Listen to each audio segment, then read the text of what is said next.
Good morning everyone, I am Sweety Singh Rajput. Welcome back to my YouTube channel. So guys, कैसे हो? I hope आप सभी बहुत अच्छे होंगे, बहुत अच्छे से आप लोगों की पढ़ाई चल रही होगी। आज है 12 अक्टूबर 2023, daily current affair by SSR. So guys, आज का जो सेशन है, इस सेशन में आप जान पाएंगे कि अभी हाल ही में हरून इंडिया रिच लिस्ट 2023 को जारी कर दिया गया है। इसमें आप जान पाएंगे कि सबसे रिचेस्ट इंडियन कौन है। तो आप लोगों को बहुत ज्यादा मजा आने वाला है आज के सेशन में, क्योंकि आज का सेशन जो है बहुत ज्यादा इंटरेस्टिंग भी है, बहुत ज्यादा इंपॉर्टेंट भी है। ठीक है। सो हम बात करेंगे यहाँ पे सबसे पहले क्विक रिवीजन की, जो कि हम लोग डेली करते हैं। ये क्विक रिवीजन होने वाला है आपका 11 अक्टूबर से रिलेटेड, और टॉप 10 यहाँ पे क्वेश्चंस होंगे जिनको हम डिस्कस करते हैं विद बैकग्राउंड इन्फॉर्मेशन के साथ। सो आप लोगों के लिए मैं डेली लेके आती हूँ जीके डो, जो कि इंपॉर्टेंट है। यहाँ से आप लोगों के लिए जो है एक नंबर जो है किसी भी एग्जाम जो कि वनडे एग्जाम होते हैं उसके लिए यहाँ पर आपको एक नंबर पक्का हो जाएगा। सो ये लेक्चर के लास्ट में मैं आप लोगों से जो है क्वेश्चन ऑफ द डे भी यहाँ पे पुटअप करती हूँ, तो आप लोग जो है क्वेश्चन ऑफ द डे को भी अटेम्प्ट करेंगे। सो चलिए सेशन को स्टार्ट करते हैं। आपको सेशन स्टार्ट करने से पहले सबसे पहले वीडियो को लाइक करना है, वीडियो को शेयर करना है और चैनल को सब्सक्राइब कर लेना है। तो चलिए स्टार्ट करते हैं सेशन। आप सभी को कमेंट बॉक्स में लिखना है जय हिंद जय भारत, और यहाँ हम करेंगे क्विक रिवीजन, जो कि है ये आपका 11 अक्टूबर से रिलेटेड। तो चलिए करते हैं। तो अभी है विश्व डाक दिवस, जो है कब मनाया गया था? तो ये हर साल जो है 9 अक्टूबर को ही मनाया जाता है, विश्व डाक दिवस। वही नीति आयोग ने कहा महिला नेतृत्व विकास पर राज्य कार्यशाला का आयोजन किया है? तो गोवा में किया गया है। नेक्स्ट है कि सरकारी स्कूलों में स्मार्ट क्लास की सुविधा देने वाला उत्तर प्रदेश का पहला जिला कौन सा बना है? तो बरेली पहला जिला बन गया है उत्तर प्रदेश का, जहाँ पे सभी सरकारी स्कूलों में स्मार्ट क्लास की सुविधा को वहां पे प्रोवाइड किया जाएगा। साथ ही अभी IORA मंत्री परिषद की बैठक की मेजबानी कौन करेगा? तो श्रीलंका करने वाला है। साथ ही 16वीं कृषि विज्ञान कांग्रेस का आयोजन भारत के किस शहर में किया जाएगा? तो कोच्चि में किया जाना है। साथ ही नवंबर 2023 में सीनियर राष्ट्रीय तीरंदाजी चैंपियनशिप 2023 का आयोजन कहाँ होगा? तो अयोध्या में। इसका बोल सकते हैं कि जो सीनियर राष्ट्रीय तीरंदाजी चैंपियनशिप है उसका आयोजन जो है अयोध्या में होगा। तो गाइज यहाँ पे ये 30 नहीं है, या आप यहाँ पे 23 कर लीजिएगा। ठीक है, तो यहाँ पे 23 कीजिएगा। वहीं किस राज्य की खामती चावल को जीआई टैग दिया गया है? तो अरुणाचल प्रदेश की खामती चावल है, जो कि एक प्रकार का बोल सकते हैं कि चिपचिपा टाइप का है इस चावल के अंदर। तो इसीलिए जो है अभी खामती चावल को जीआई टैग दिया गया है इसकी विशेष पहचान के लिए। नेक्स्ट है कि किसने अपनी पुस्तक the book of life my dance with Buddha with success को लॉन्च किया है? तो विवेक अग्निहोत्री, इनको तो आप लोग जानते होंगे, जो कि ये निदेशक हैं। इनकी मूवी आई थी जिसका नाम है आपको याद होगा कश्मीरी फाइल्स। ठीक है, तो कश्मीरी फाइल्स के ये निदेशक हैं। इन्हीं की पुस्तक है जिस पुस्तक का नाम है the book of life my dance with Buddha with success. साथ ही अभी ई कैबिनेट प्रणाली को लागू करने वाला चौथा राज्य कौन बना है? तो याद रखिएगा त्रिपुरा। तो त्रिपुरा जो है ई कैबिनेट को लागू करने वाला चौथा राज्य बन गया है। आपको कमेंट बॉक्स में बताना है कि फर्स्ट सेकंड थर्ड कौन से राज्य हैं जिन्होंने पूरी तरीके से अपने राज्य में ई कैबिनेट प्रणाली को बोल सकते हैं कि अपने यहाँ पे लागू किया है। नेक्स्ट क्वेश्चन है कि किस राज्य का पहला तट मंदिर भारत का पहला हरित ऊर्जा पुरातत्व स्थल बना है? तो तमिलनाडु का। तो यहाँ हमने किया है क्विक रिवीजन। तो चलिए आज का सेशन स्टार्ट करते हैं। आज है 12 अक्टूबर 2023, daily current affair by SSR. First question आप सभी के सामने है, हाल ही में विश्व मानसिक स्वास्थ्य दिवस कब मनाया गया है? तो वर्ल्ड मेंटल हेल्थ डे जो है कब मनाया गया है? ये याद रखिएगा, ये हर साल 10 अक्टूबर को ही मनाया जाता है। तो ये इसे बोल सकते हैं कि वर्ल्ड मेंटल हेल्थ डे को बेसिकली इस डे को सेलिब्रेट करने की जरूरत ही क्यों पड़ी? तो चलिए इसकी बैकग्राउंड इन्फॉर्मेशन को समझते हैं। तो विश्व मानसिक स्वास्थ्य दिवस एक महत्वपूर्ण स्वास्थ्य जागरूकता कार्यक्रम है, जो कि हर साल जो है इसे 10 अक्टूबर को जागरूकता पैदा करने और किसी के जीवन और समाज में मानसिक स्वास्थ्य महत्व को बढ़ावा देने के लिए बेसिकली मनाया जाता है। इस साल की थीम क्या है वो इम्पोर्टेंट है, याद रखिएगा कि इस साल की थीम है मानसिक स्वास्थ्य एक सार्वभौमिक मानव अधिकार है। तो इम्पोर्टेंट है ये डे, और इसी डे के साथ इसकी थीम भी इम्पोर्टेंट होती है। तो दोनों चीजों को आपको याद रखना है, यानी 10 अक्टूबर को ही हम क्या मनाते हैं? तो याद रखिएगा विश्व मानसिक स्वास्थ्य दिवस मनाया जाता है। वही इसकी थीम क्या है? तो वर्ल्ड मेंटल हेल्थ डे की जो थीम है वो याद रखना है आपको, mental health is universal human right. Next question है सेकंड, हाल ही में पीएम नरेंद्र मोदी ने कहां पर समक्का सरका का जनजातीय विश्वविद्यालय खोलने की घोषणा की है? तो इंपॉर्टेंट है ये, ऑप्शन डी बिल्कुल करेक्ट है। तो तेलंगाना में अभी हाल ही में समक्का सरका का जनजातीय विश्वविद्यालय खोलने की यहाँ पर पीएम मोदी के द्वारा घोषणा की गई है। चलिए यहाँ पे हम जान लेते हैं, तेलंगाना यहाँ पे आया है तो इम्पोर्टेंट है, तेलंगाना की आपको लोकेशन जाननी है तो याद रखिएगा, यहाँ आप देखेंगे तेलंगाना, तो ये आप देखेंगे, ये बॉर्डर में यहाँ पे ड्रॉ कर दे रही हूँ तो आप लोग देख पा रहे होंगे तेलंगाना। तो मैप आपको जरूर देखना है, किसी भी स्टेट का नाम आता है तो आपके दिमाग में आना चाहिए कि पर्टिकुलर स्टेट है, ये स्टेट कहाँ पर है। तो हमने यहाँ मैप में देखा तेलंगाना। अब तेलंगाना से रिलेटेड हम यहाँ पे कुछ पॉइंट को जान लेते हैं। तो इसकी फॉर्मेशन कब किया गया था? तो इसकी फॉर्मेशन की बात करें तो 2 जून को किया गया था 2014 में। वही इसकी कैपिटल क्या है? तो याद रखिएगा हैदराबाद जो है तेलंगाना की कैपिटल है। ऑफिशियल लैंग्वेज की बात करें तो तेलुगु जो है यहाँ की ऑफिशियल लैंग्वेज है। गवर्नर की बात कर लेते हैं एक बार, तो यहाँ के गवर्नर है तमिल साई सुंदर राजन। तो इंपॉर्टेंट है गवर्नर, तो याद रखिएगा गवर्नर तेलंगाना के कौन है। वही चीफ मिनिस्टर की बात करें तो के चंद्रशेखर राव जो है यहाँ के सीएम है। याद रखिएगा, आप लोग को याद रखना है तेलंगाना के बॉर्डर जो है किस किस स्टेट से ये बेसिकली बोल सकते हैं कि टच करता है। तो चलिए पहले मैप में देखते हैं। तो आप देखेंगे यहाँ पर नॉर्थन साइड में यहाँ पे देखिए तो ये महाराष्ट्र से ये अपनी बॉर्डर को टच करता है। वहीं यहाँ पे आप देखेंगे इसे ईस्टर्न साइड पे ये उड़ीसा से बॉर्डर को टच करता है। वहीं वेस्ट साउथ की बात करें तो आंध्र प्रदेश से भी ये अपना बॉर्डर को टच करता है। और वेस्टर्न साइड की बात करें तो यहाँ कर्नाटक से भी ये बॉर्डर को टच करता है। तो इंपॉर्टेंट है, आपको याद रखना है पर्टिकुलर कितनी स्टेट जो है तेलंगाना से बॉर्डर को टच करते हैं। तो महाराष्ट्र 1, यहाँ पे हम बात करेंगे छत्तीसगढ़ भी यहाँ पे बोल सकते हैं कि ईस्टर्न साइड से ये बॉर्डर को टच करता है। सेकंड, थर्ड है उड़ीसा, फोर्थ पर है यहाँ पे आंध्र प्रदेश एंड फिफ्थ पर है कर्नाटक। तो 5 स्टेट ऐसे हैं जो बेसिकली जो बोल सकते हैं कि तेलंगाना के बॉर्डर को टच करता है। तो इंपॉर्टेंट है, याद रखिएगा आप। नेक्स्ट क्वेश्चन है थर्ड, हाल ही में किस राज्य के केंद्र पावड़ा रस बली को जीआई टैग दिया गया है? तो ये एक मिठाई है, तो याद रखिएगा ये उड़ीसा की एक बोल सकते हैं कि मिठाई है, इसे ही अभी हाल ही में जीआई टैग दिया है। तो ऑप्शन डी बिल्कुल करेक्ट हो जाता है यहाँ पे, ऑप्शन डी यानी उड़ीसा। तो उड़ीसा राज्य जो है यहाँ पर केंद्र पावड़ा रसबली इस मिठाई का नाम है, जिसे अभी जीआई टैग दिया गया है। तो जीआई टैग की बात करें तो भी हाल ही में किस किस पर्टिकुलर बोल सकते हैं कि जिसे प्रोडक्ट है उसे जीआई टैग दिया गया है। तो चलिए एक बार रिवाइज कर लेते हैं। तो जम्मू कश्मीर के प्रसिद्ध पश्मीना क्राफ्ट को जीआई टैग दिया है। वहीं अरुणाचल प्रदेश की बात करें तो वहां पे खामती चावल को जीआई टैग दिया है। वहीं असम की बात करें तो असम के चोकवा चावल को भी जीआई टैग दिया है। उड़ीसा की बात करें अगेन तो रायगढ़ सॉल है। तो यहाँ की जो अब याद रखिएगा 2 चीजें हैं जो बेसिकली अभी करंट में है जिसे जीआई टैग दिया है। तो केंद्र पावड़ा रसबली को जीआई टैग दिया है और रायगढ़ सॉल को भी। साथ ही जम्मू कश्मीर के भद्रवाह राजमा है और रामबन्नी सुलई शहद को भी जीआई टैग दिया है। तो जीआई टैग जो है इंपॉर्टेंट हो जाता है किसी भी एग्जाम के लिए। आप लोगों को बताना है कि फर्स्ट प्रोडक्ट ऐसा कौन सा था जिसे जीआई टैग दिया गया था। तो आपको कमेंट बॉक्स में बताना है ईयर और उस प्रोडक्ट का नाम। अब बात करते हैं यहाँ पे उड़ीसा। तो उड़ीसा यहाँ पे नाम आया है, तो उड़ीसा के बारे में जरा जान लेते हैं। तो आप लोग अगर देखेंगे यहाँ पर मैप में उड़ीसा, तो ये देखिए मैं यहाँ पे ड्रॉ कर रही हूँ, तो यहाँ आप देख पा रहे होंगे उड़ीसा को। तो ये जो है उड़ीसा मैं यहाँ पे ड्रॉ कर रही हूँ। आपको याद रखना है उड़ीसा जो है ये बे ऑफ बंगाल की साइड से यहाँ पे बोल सकते हैं कि ये यहाँ पे कोस्टल एरिया है पूरा। तो यहाँ पे आप देखिएगा ये कोस्टल एरिया है ये, जो कि बे ऑफ बंगाल से रिलेटेड है। और फाउंडेशन की बात करें तो कब इसे फाउंड किया गया था? तो याद रखिएगा 1 अप्रैल को किया गया था 1936 में। वही कैपिटल क्या है? भुवनेश्वर कैपिटल है किसकी? उड़ीसा की। और यहाँ की डिस्ट्रिक्ट की बात की जाए तो डिस्ट्रिक्ट कितने हैं? टोटल 30 यहाँ पे डिस्ट्रिक्ट है। गवर्नर की बात करें तो यहाँ के गवर्नर कौन है? तो जीएस जामीर जो है यहाँ के गवर्नर है। चीफ मिनिस्टर की बात करें तो नवीन पटनायक जो है उड़ीसा के सीएम है। वही लैंग्वेज की बात करें तो लैंग्वेज क्या है? उड़िया और मगधी जो है यहाँ की ऑफिशियल लैंग्वेज है। और स्टेट एनिमल की बात करें तो यहाँ पे सैल्टर जो है जो यहाँ का बोल सकते हैं कि स्टेट एनिमल है। वहीं यहाँ के जो स्टेट फ्लावर है वो याद रखिएगा अशोका जो है यहाँ का स्टेट फ्लावर है उड़ीसा का। अब बात करते हैं कि उड़ीसा जो है स्टेट वो कितने स्टेट अदर स्टेट से अपने बॉर्डर को यहाँ पे साझा करता है? तो याद रखिएगा, आप लोग को याद रखना है वेस्ट बंगाल को ये यहाँ पे टच करता है। वहीं झारखंड को भी ये यहाँ से टच करता है। और यहाँ पे देखेंगे आप छत्तीसगढ़ है।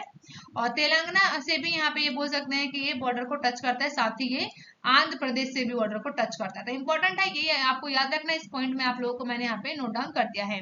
साथ ही आपको ये याद रखना है कि उड़ीसा को हम क्या बोलते हैं, लैंड ऑफ टेम्पल्स बोलते हैं, क्योंकि यहाँ पर जो है कि बहुत बड़ी संख्या में यहाँ पे बोल सकते हैं कि बहुत सुंदर यहाँ की नक्काशी की गई है मंदिरों पर, और बहुत ही संख्या में यहाँ पर क्या है, मंदिर मौजूद है। तो लैंड ऑफ टेम्पल किस स्टेट को कहते हैं, तो याद रखिएगा उड़ीसा को। वहीं उड़ीसा राज्य जो है ये किससे अलग होकर बोल सकते हैं बेसिकली बना था, तो आपको याद रखना है ये बिहार से। तो बिहार से जो है उड़ीसा सेपरेट हुआ था कब, 1936 में, और ऑफिशियली इसे बोल सकते हैं कि इंडियन स्टेट कब बनाया गया था, तो 1950 में। तो आपको इन सभी पॉइंटों को याद रखना है। नेक्स्ट क्वेश्चन है फिफ्थ, तो चलिए डिस्कस करते हैं इसे। तो हाल ही में अभी इजराइल ने हमास के खिलाफ जारी लड़ाई को क्या कोड नाम दिया है, तो आपको तो पता ही है हमास एक आतंकवादी ग्रुप है जिसने इजराइल के ऊपर अभी कुछ दिनों पहले ही 5000 रॉकेट के साथ बोल सकते हैं कि एक बार में ही यहाँ पर आतंकी हमला कर दिया, जिसकी वजह से जो है इजराइल और हमास में अभी भी लड़ाई, ये जंग जो है जारी है, और इसी को जो है एक कोड नाम दिया है। तो याद रखिएगा ऑपरेशन आयरन स्वार्ड जो है इसका बेसिकली नाम दिया है, तो इस नाम को याद रखना है, तो इंपॉर्टेंट है। और हमास क्या है, एक आतंकी ग्रुप है, इतना याद रखिए। बात करते हैं नेक्स्ट क्वेश्चन जो कि है 6, हाल ही में जारी हुन इंडियन रिच लिस्ट 2023 में सबसे अमीर भारतीय कौन बने हैं, तो इंपॉर्टेंट है, याद रखना है आपको। तो अभी जो है गौतम अडानी को पीछे छोड़ते हुए मुकेश अंबानी जो है इसमें आगे निकल गए हैं, तो ऑप्शन सी बिल्कुल करेक्ट है। मुकेश अंबानी जो है हुन इंडिया रिच लिस्ट 2023 के जो टॉप रैंक की बोले फर्स्ट रैंक किसने हासिल की है, तो यहाँ पर मुकेश अंबानी ने। सेकंड रैंक की बात करें तो कौन है, तो याद रखिएगा गौतम अडानी है। तो चलिए इसी को हम बैकग्राउंड इन्फॉर्मेशन को डिस्कस करते हैं यहाँ पे डिटेल में। तो 2023 के 360 वन वेल्थ हुन इंडियन रिच लिस्ट के अनुसार बात करें तो रिलायंस इंडस्ट्री के चेयरमैन है जिनका नाम है मुकेश अंबानी, जो कि बात करें अगर गौतम अडानी को ये पीछे छोड़ते हुए सबसे अमीर भारतीय का खिताब इन्होंने हासिल कर लिया है। वही हुन इंडिया में 360 वन वेल्थ माफ कीजिएगा वन वेल्थ द्वारा संयुक्त रूप से जारी हुन इंडियन रिच लिस्ट 2023 में अंबानी जो है अपने 8.8 लाख करोड़ रुपए की संपत्ति से ये इन्होंने रैंक 1 को हासिल किया है। वही दूसरे इस लिस्ट में अगर दूसरे नंबर की बात करें तो इसमें कौन है, गौतम अडानी है। इनकी संपत्ति कितनी है कुल, तो इनकी संपत्ति है 4.47 लाख करोड़ रुपए के साथ ही सेकंड नंबर पे है। साथ ही इसमें जो है हुन इंडिया के भारत के सबसे अमीर व्यक्तियों की बात करें तो 12वीं वार्षिक रैंक को यहाँ पे जारी किया है, तो याद रखना है आपको, इंपॉर्टेंट है। अब चलिए यहाँ पे एक और स्लाइड को मैंने ऐड कर दिया है, तो यहाँ पे हम जानेंगे कि फर्स्ट रैंक पे कौन है, तो याद रखिएगा मुकेश अंबानी जिनकी कंपनी का क्या नाम है, रिलायंस इंडस्ट्री। सेकंड की बात करें तो गौतम अडानी है जिनकी कंपनी का क्या नाम है, अडानी। वही यहाँ पे है एस पुणे वाला की बात करें तो सीरम इंस्टीट्यूट है जो कि थर्ड रैंक पर आए हैं इसमें, तो याद रखना है आपको। और बेसिकली आप अपने यहाँ पे क्या याद रखना है, 5 यहाँ पे याद रखने हैं, तो बोल सकते हैं कि टॉप 5 याद रखिएगा। तो शिव नाडर फैमिली की बात करें तो HSL कंपनी है इनकी, ये 4th रैंक पर है। वहीं अगर बात करें गोपी चंद्र एंड फैमिली की बात करें तो ये जो आए हैं हिंदुजा कंपनी जो है ये 5th पे आया है, तो यहाँ पे मैंने लगा दिया है, आप लोग एक बार रीड आउट कर सकते हैं। तो first second third fourth fifth को आपको याद रखना है, इंपॉर्टेंट है। नेक्स्ट क्वेश्चन है यहाँ पे 7, अभी हाल ही में किसने जो है जलवायु परिवर्तन पर 2023 में अंतरराष्ट्रीय सम्मेलन की अध्यक्षता की है, तो याद रखिएगा UAE के द्वारा, यानी कि संयुक्त अरब अमीरात के द्वारा अभी जलवायु परिवर्तन पर 2023 की अंतरराष्ट्रीय सम्मेलन की अध्यक्षता की गई है। तो चलिए यहाँ पे हम जान लेते हैं एक बार संयुक्त अरब अमीरात के बारे में, इसकी राजधानी क्या है, तो याद रखिएगा अबू धाबी जो है इसकी कैपिटल है। वही मुद्रा की बात करें, करेंसी क्या है, तो यूई की दिरहम है, यानी UAE दिरहम जो है यहाँ की करेंसी है। वहीं यहाँ की जो प्रधानमंत्री है PM कौन है, तो याद रखिएगा मोहम्मद बिन राशिद अल मखतूम। वहीं राष्ट्रपति की बात करें तो प्रेसिडेंट कौन है, तो खलीफा बिन जयाद अल नहायन जो है यहाँ के कौन है, राष्ट्रपति है UAE के। तो इतनी बातों को आपको याद रखना है। और अब हम बात करेंगे बैकग्राउंड इंफॉर्मेशन की। बात करते हैं कि अभी जो है UAE की बात करें तो 9 से 13 अक्टूबर तक अंतरराष्ट्रीय परमाणु ऊर्जा एजेंसी के द्वारा आयोजित जलवायु परिवर्तन और परमाणु ऊर्जा 2023 के अंतरराष्ट्रीय सम्मेलन की अध्यक्षता कौन कर रहा है, UAE कर रहा है। वही सम्मेलन का उद्देश्य जो है राज्यों में क्या है, निम्न कार्बन ऊर्जा क्षेत्रों के प्रतिनिधियों को और अंतरराष्ट्रीय संगठन और अन्य प्रासंगिक निकायों को कार्बन उत्सर्जन को सीमित करने के लक्ष्य के अनुरूप कार्बन उत्सर्जन को खत्म करने की राह पर परमाणु ऊर्जा की भूमिका पर जानकारी आदान प्रदान करने के लिए बेसिकली क्या कहा गया है कि जितने भी जो भी कार्बन उत्सर्जन हो रहा है उसे हम कितना कंट्रोल कर सकते हैं और कितनी हद तक कम कर सकते हैं, इसके ऊपर यहाँ पर इस बैठक में बात की गई है। और ये जो है अंतरराष्ट्रीय परमाणु ऊर्जा एजेंसी के द्वारा अभी परमाणु जलवायु परिवर्तन और परमाणु ऊर्जा 2023 का अंतरराष्ट्रीय सम्मेलन यूएई के द्वारा किया गया है। तो इंपॉर्टेंट है, याद रखना है आपको इतना। एंड नेक्स्ट क्वेश्चन है 8, हाल ही में अभी गंगा डॉल्फिन किस राज्य का राज्य जलीय पशु घोषित कर दिया है? तो इंपॉर्टेंट है, याद रखिएगा।